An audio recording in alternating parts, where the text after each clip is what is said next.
Thank you very much, Mr. Minister. So you issued that statement on Friday. It was signed by you. It must have been difficult for you to release that statement.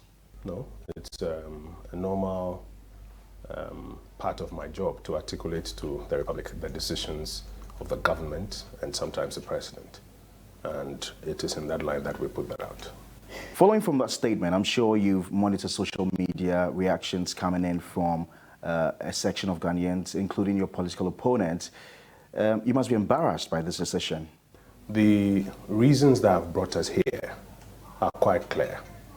If you look at the performance of Ghana's economy between 2017 and 2019, yes, there were still some structural challenges in Ghana's economy, but the economy was performing way better based on in particular, the fiscal and monetary policy measures and the broader economic policy measures that the administration was rolling out. And so the results were that we were growing better, inflation was going down, interest rates were going down, we were having the opportunity to create some more jobs and some more development programs in the economy. In 2020, that stopped. That stopped primarily because our economy, still with its challenges, was hit by a major external factor, not just our economy, many economies around the world. In 2021, we started a path to recovery.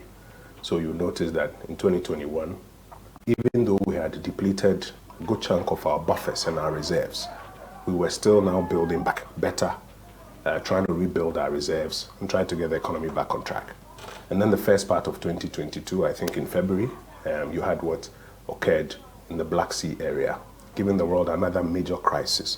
Now, there's a high food price all over the world, high fuel prices, high cost of financing, and it is biting the Ghanaian a lot. Do you have the domestic buffer still to respond to them? You don't. You are now just trying to recover and rebuild. And so if you look at all your options, despite the initial thinking that you could rebuild those buffers domestically, the president has decided that it's important we start engaging with the fund with the possibility of getting a balance of payments support from them to help us rebuild our buffers and better mitigate what's happening around the world and happening here in Ghana as well. Ordinarily, this should have been a normal thing because we are members of the International Monetary Fund.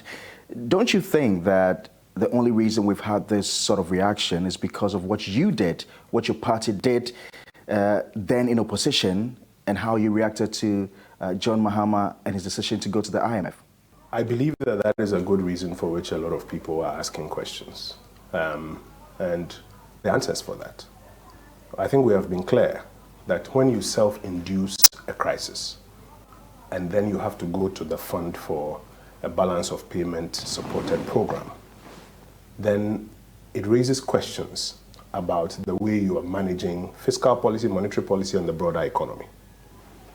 But this is not a situation in which you have a self-induced crisis.